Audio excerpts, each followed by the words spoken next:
Hello, Jackie Tomes here, the property strategist. Now, when you're running a property business, whether you're just starting out or whether you've been doing it for a few years, let's be honest, there is no perfect way to do it. There are going to be little mistakes along the way, and that doesn't mean that what you're doing isn't the right thing to do. There is no perfect way to just press a button and become a millionaire by Tuesday. It doesn't happen like that. You've got to build something up and create a whole business around it and refine it as you go. But when things do go wrong, know the temptation can quite often be to think that the whole model that you've created and built up doesn't actually work. But we have to resist this temptation, because the process of building a great business that will give you the freedom, time and money that you want is actually a business that you have consistently refined over a period of time, not redefined every time something doesn't work. So what do I mean by this?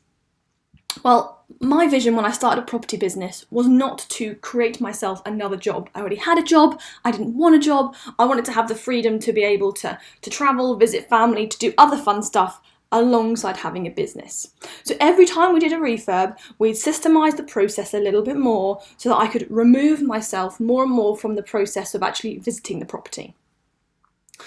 With the aim being that eventually I was going to step back from having to go to the property at all during the refurb process, and that part of it would be systemized, and I could then focus on other stuff that I love to do, because I do love running my own business, but not every single part of it. Focus on the parts that I love, but then also make sure that the system still works alongside that. Now, the first property, I can remember the first property we ever bought, and I hadn't actually visited it.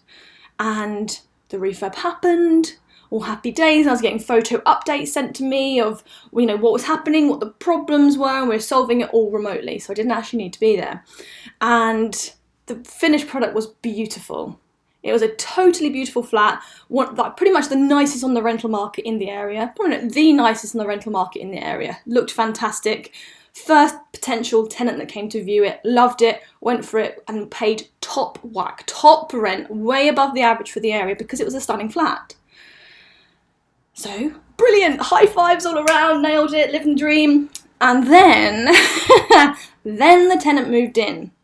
And the thing is, when you've paid top whack for rent, you actually want it to be brilliant. And the problem was, he moved in and there was no hot water. Now, this part of the refurb we'd missed this. It hadn't been checked, hadn't been around town on the hot taps making sure it was working.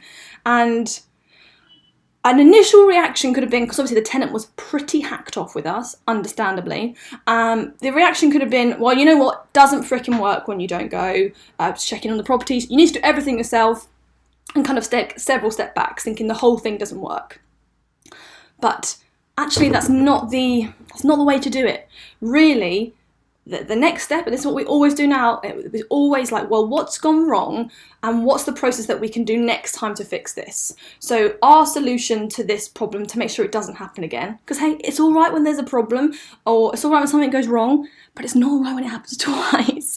So we put a checklist in place. It's a refurb completion checklist that has to be completed to make sure that all those little things that might be missed are actually are working properly, so it doesn't happen again. So that's what I mean by refining. So we could just go, the whole thing doesn't work, frickin' hell, I'll do something differently. No, just tweak what you're doing. So that's my message for you today. Make sure you're refining what you're doing, not redefining. And just because something doesn't go perfectly doesn't mean that the whole thing doesn't work. And that's the real magic of business. It's that evolution, that refinement over several years, probably more than a few years, that will help you to create a business that really gives you the life that you want. So as long as you've got confidence in the model that you're doing, and if you've learned that from someone else, then you can see that it works, then just keep at it and keep refining as you go. Cool. Happy refining, don't redefine. Bye for now.